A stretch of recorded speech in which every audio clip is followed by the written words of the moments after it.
Hello, my name is Riley Larente, and this is where I live.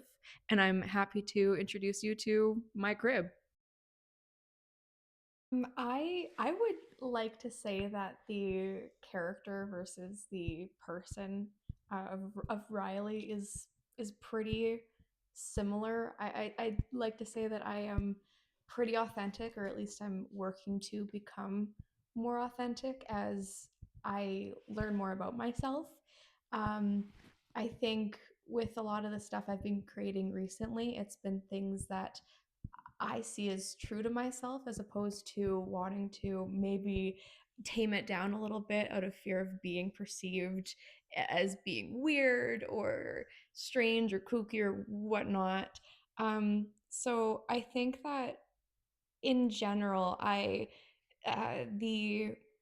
the person that I am is very closely aligned with the person that I present as to others, and I'm happy about that. I have always kind of been that way. I am a bit stubborn, so if people do react poorly to who I am as a person, as in, oh, well, that video you made was weird and I didn't like it, I'm just gonna make another video exactly the same because I liked it and it's just fun to stick it to people who don't like authenticity. So yeah, I'd say that they're pretty similar, if not the same. I think aesthetics have always been very important to me as how in how I define myself. I've gone through so many different phases in my life, just trying different things out and seeing what sticks and what feels comfortable. Um, and I think these past few years, I've felt really comfortable in how I've been building the Riley aesthetic up.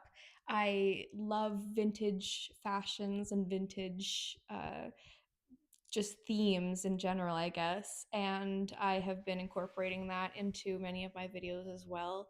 I like Southern Gothic, um, maybe because we are in Alberta, so there's definitely a lot of influence of that here. Um, and I think so, I'd say that they are very important to me. I think that some people could be off put by that. I certainly do look like depending on which era I am dressing as that day, I think that some people might be put off by that. But mostly, I think that people when they see what I create are rather surprised because I present as rather proper in most social settings. And so when they see what I've been making, it's like, oh wow, I didn't know you had that up your sleeve. I knew there was maybe a tinge of something kooky to you, but certainly not like this. So yeah, I think it's potentially the appearances can be deceptive in this case, but I just think of it as a fun little surprise. It really depends on what I'm trying to get across at any moment. I in general, I like being taken seriously, but I think being taken seriously could also be playful. It could open up to, more like a lighthearted understanding of what I'm doing, but still being taken seriously. I just don't like being brushed off as like just brushed off, period, I guess. I don't like that. So as long as you are being respectful about it, you can find humor in the things that I do because I certainly find humor in the things that I do. But I don't like being brushed off entirely, if that makes sense.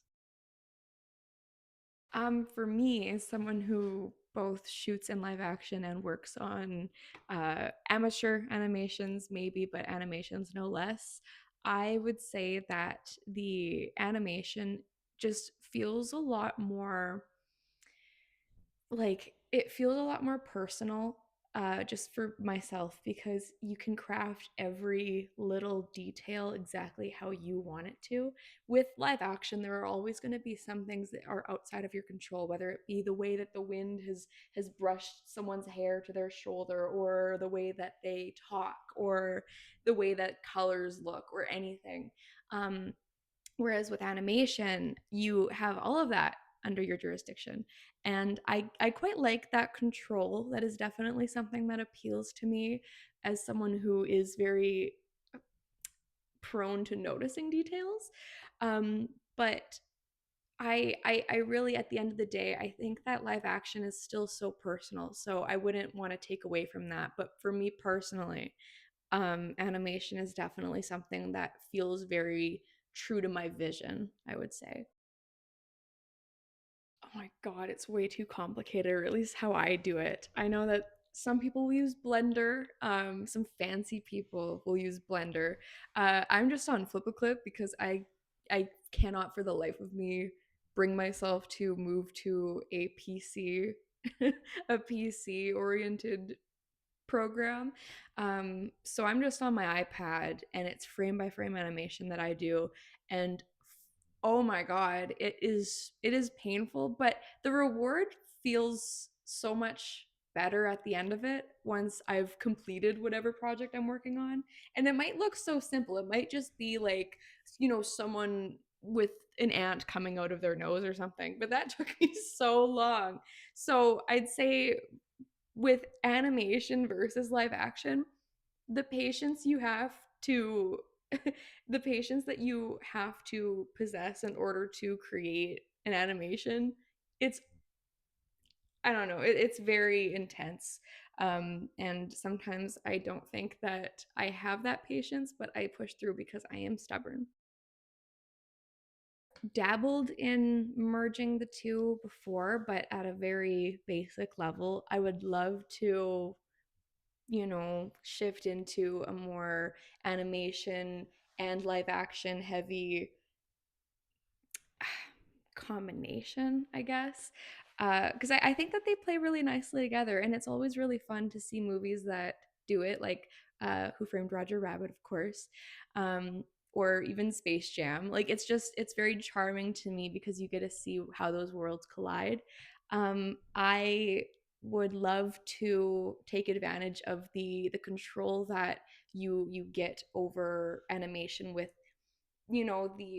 the beauty of live action. I'd like to see that come together, and so I definitely have plans to let them merge, but I'm working on it because again, I lack the patience needed to animate. I came to work in live action because I started working with paper mache and making masks, and I thought, oh, it'd be cool to capture these masks on film instead of just having them alone in my room on my wall. And I thought it'd be cool to just take some little videos and see how they turned out. And I really liked how they started looking. Um, and it grew from me just setting my phone up against my wall and taking little snapshots and quick videos to me going outside with my little tripod and eventually incorporating, or I guess looping my friends into it and having them record me. But I think it was a pretty quick progression. I tend to adapt to new mediums really quickly, and I have not looked back because I really like doing it. Animation takes a lot to do. And in the end, you might look at it and say, okay, it took me 8 hours to do this, and I'm only at 3 seconds of screen time. So at a certain point, I had to weigh the odds and say, okay, as much as I like the control that animation gives me, I do want to see results and I kind of want to see them a little quicker. So, in order to speed up that process, switching to live action was a good thing to do. And it also helped that you don't really have to, at least I don't really have to think when I'm filming my live action. I rarely ever have a goal in mind when I'm going out to source clips. I just go set my camera up, get a bunch of cool footage, and then I do it in post. So, unlike animation where it takes a lot of brain power to kind of think things through, with live action I just wing it. So, yeah. Definitely going to bounce back between the two. I cannot remain stagnant for too long. I like to always be on the move. And part of why I like the balance that I've found between animation and live action is I don't have to settle for one or the other. And like I mentioned before, I do plan on, merging the two down the line. And I am really excited to see how that would go because I don't know, part of the joy of making films for me is just how free the process is. I just do things, and I do them not always because I have some underlying reason behind it. It's just, oh, I think that like this visual would look really cool. I kind of want to see how it would look on camera. And I just like how freeing that process is.